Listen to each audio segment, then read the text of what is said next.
पड़े जिस पर नजर तेरी वो माला माल हो जाए, कि मीरा और सबरी सा ही उसका हाल हो जाए। दीवाना कर दिया तुमने जमाने भर के लोगों को, मिले एक बार जो तुमसे वही बेहाल हो जाए। पड़े जिस पर नजर तेरी वो माला माल हो जाए। और अब हमें क्या लगता है, कहीं गड़ा की धरती पर नारायण खुद ना आए हों, दादा गुरु सन्यासी बाबा जी इनको ले आए हों। कौन नहीं कृत हुआ है जिसने दर्शन पाया है, हिंदू में हिंदुत्व जगाने कौन धरा पर आया है, सत्य सनातन धर्म ध्वजा को ये किसने लहराया है। तो ऐसे ही भाव बाबा ने जगाए, जैसे कि जब जब होए धर्म की हानि, बाढ़ाएं असुर अधम अभिमानी। तो बागेश्वर धीरेन्द्र शास्त्री कोई साधारण विभूति नहीं है, उनके रूप में परमात्मा के किसी अंश का अवतार हुआ है, क्योंकि उन्होंने जो किया है हर काम उनका विलक्षण है। और उनके जैसी विलक्षणता मैंने आज तक किसी संत में नहीं देखी। उनके अंदर गरीबों के प्रति जो करुणा है, जो ममता है, जो दुलार है, वो अद्भुत है। और हनुमान जी महाराज ने वो दिखाया है मीडिया के माध्यम से, जब किसी ने उन पर उंगली उठाई, उंगली उठाने की वजह एक ही थी कि जिस तरह हनुमान जी की पूंछ में जब रावण ने आग लगवाई, और उसके बाद हनुमान जी के बल का पता चला, राक्षस वंश को भी पता चला, सारे जगत को पता चला कि हनुमान की शक्ति क्या है। उसी प्रकार मीडिया के माध्यम से एक बार बागेश्वर सरकार के ऊपर उंगलियां उठाई गईं, और उसके बाद उनका इस तरह विस्तार हुआ देश विदेश में, जन जन में, कि जिसका कोई आज तक मुकाबला नहीं है। जीवन के लिए फायदेमंद रहा। फायदेमंद क्या रहा, वो तो एक हनुमान जी का एक अद्भुत चमत्कार था। हनुमान जी महाराज उनके माध्यम से ये दिखाना चाहते थे कि हनुमान कृपा क्या होती है। तो बागेश्वर में धीरेन्द्र शास्त्री का जन्म जो है वो भगवान राम और कृष्ण की तरह ही हनुमान का जन्म है। उनमें राम का भाव समाहित है, उनमें कृष्ण का भाव समाहित है, उनमें हनुमान का भाव समाहित है। वो इतने अद्भुत हैं कि संसार का ऐसा कोई संत नहीं जो उनके आगे नतमस्तक ना हुआ हो। संत, कोई ऐसा संत नहीं, माने उनका विरोध करने वाला मुझे नहीं लगता। एक वो ऐसे विलक्षण विभूति है कि बालक से लेकर वृद्ध तक, जिस तरह की भगवान के प्रति आकर्षण होता है किसी जीव मात्र का, उस तरह उनके प्रति आकर्षण होता है। और मैंने उनके लिए कुछ पंक्तियाँ भी बागेश्वर की कृपा से लिखी हैं। आप कहें तो मैं उनको क्या नाम लिखती हैं आप? मेरा नाम साधना सोनी रामायणी हूँ, डबरा ग्वालियर मध्य प्रदेश से हूँ। और मेरे आराध्य देव भी हनुमान जी महाराज हैं, तो जब मेरा मन करता है तो मैं आती हूँ और उनकी कृपा से बागेश्वर के लिए भी लिखती हूँ। और उनके लिए ही माने मैंने प्रदर्शन तो कभी नहीं किया, कभी मंच प्रदर्शन भी नहीं किया, कभी मंच पे आने का प्रयास भी नहीं किया। क्या पंक्ति है आप? मैं बताती हूँ। मैंने अभी ही कल जो है ट्रेन में जब आ रही थी तो भाव कुछ ऐसा जागृत हुआ, तो मैंने उनके लिए लिखा। पड़े जिस पर नजर तेरी वो माला माल हो जाए, क्योंकि भगवान की दृष्टि जिस पर पड़े उसको तो लोभ मोह माया से मुक्त होना ही है। तो बागेश्वर सरकार की भी यही स्थिति है कि जो एक बार उनको सुन ले, देख ले, वो पागल होता है उनके लिए कि मैं इनके पास कब पहुँचूँ। तो उसी भाव को लेके मैंने लिखा है, पड़े जिस पर नजर तेरी वो माला माल हो जाए, कि मीरा और सबरी सा ही उसका हाल हो जाए। दीवाना कर दिया तुमने जमाने भर के लोगों को, मिले एक बार जो तुमसे वही बेहाल हो जाए।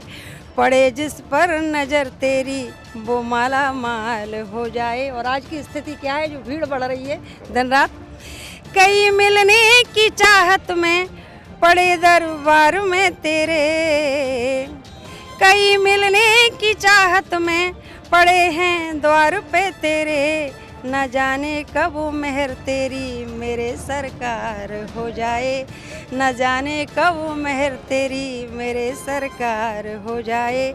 पड़े जिस पर नजर तेरी वो माला माल हो जाए। क्योंकि ऐसा क्यों है, आप जैसा न देखा है हमने कहीं, इनके जैसा इतनी उम्र में संत शायद ही ये ज़माने में किसी ने देखा हो। आप जैसा न देखा है हमने कहीं, झुक गया आसमां, झुक गई है जमी। हर नजर में बसे आप कुछ इस तरह कि नजर थम गई है वहीं की वहीं। आप जैसा न देखा है हमने कहीं। झुक गया आसमां, झुक गई है जमी। एक तो यही है। और इनकी एक हिंदू में हिंदुत्व जगाने, जिस तरह से इन्होंने सनातन धर्म का प्रचार किया और जिस तरह से विस्तार और आग लगी, ऐसी शायद पहले कभी नहीं लगी। तो उन्हीं का अनुसरण करते उसी भाव को बाबा ने जगाया। खैर कृपा तो उन्हीं की थी जो मैंने लिखा। हिंदू में हिंदुत्व जगाने कौन धरा पर आया है, सत्य सनातन धर्म ध्वजा को एक किसने लहराया है। पहचानो तो प्रकट हुआ है कौन धरा पर अवतारी, जिसके बल की थाह नहीं है चकित हुई दुनिया सारी। राम काज का बीड़ा आकर किसने आज उठाया है, हिंदू में हिंदुत्व जगाने कौन धरा पर आया है। और कैसा उनका स्वभाव है, कौन दया का सागर बनकर हमको गले लगाता है। मुस्काते रहते हैं बागेश्वर सरकार, अपनी मुस्कनियाँ दे जाता गम सबके ले जाता है। इस तरह बातें करते हैं वो। कोई कितना भी दर्द भरा आदमी उनको सुन ले और उनके दरबार में आ जाए तो कुछ पल के लिए तो वो अपना दुख दर्द भूल ही जाता है।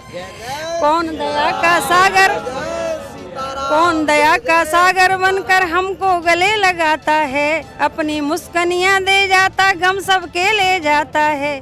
पूरब से पश्चिम तक लेकर किसका ये यश छाया है, हिंदू में हिंदुत्व जगाने दसों दिशाएं गूंज उठी हैं। किसकी जय जयकार करें, किसका नाम जीव जंतु और पशु पक्षी हर पल सुमरें। किसने आकर धीरज शास्त्री में निज रूप छुपाया है, माने हनुमान जी महाराज ने धीरज शास्त्री में अपना रूप छुपा लिया है। किसने आकर धीरज शास्त्री में निज रूप छुपाया है, हिंदू में हिंदुत्व जगाने। अब हमें क्या लगता है, कहीं गड़ा की धरती पर नारायण खुद ना आए हों, दादा गुरु सन्यासी बाबा जी इनको ले आए हों। कौन नहीं कृत हुआ है जिसने दर्शन पाया है, हिंदू में हिंदुत्व जगाने कौन धरा पर आया है। सत्य सनातन धर्म ध्वजा को ये किसने लहराया है। तो ऐसे ही भाव बाबा ने जगाए। और मैं डबरा ग्वालियर से हूँ और सर्विस भी करती हूँ और बाबा की भक्ति भी करती हूँ। क्या जॉब करती हैं? मैं हेल्थ डिपार्टमेंट में फील्ड ऑफिसर हूँ। तो फिलहाल डबरा की एक महिला हमें मिली थी जो नौकरी भी करती है। सिर्फ निवेदन ये है, बागेश्वर महाराज अगर इनकी कुछ लाइनें सुने तो बहुत बेहतर रहेगा। बहुत दिल से बोला है इनने, और जो दिल से बोलते हम बार बार ये बात कहते हैं कि 27-28 साल के नौजवान ने इतना चमत्कार किया 5-6 साल में कि दुनिया उसकी दीवानी हो गई। और दीवानी इस अंदाज में हुई है कि आज बागेश्वर धाम का जो जलवा है वो अद्भुत है, अद्भुत नज़ारा है। और सभी राज्यों से यहाँ लोग आ रहे हैं। विनती सिर्फ यही है कि सब पर बालाजी की कृपा बनी रहे, सब सुखी हों और सब निरोगी हों, यही हमारी कामना है ईश्वर से। फिलहाल बागेश्वर धाम के नज़ारे आप जरूर देखते रहिए। सागर का शानदार hotel, royal palace, swimming pool, Kohinoor restaurant, diamond bar के साथ AC luxury room, banquet hall एवं कॉर्पोरेट जगत के लिए मीटिंग हॉल। तो अपने यादगार पलों को बनाएं और भी खूबसूरत होटल रॉयल पैलेस के साथ। हमारा पता है किला कोठी, राजघाट रोड, तिली, सागर, मध्य प्रदेश।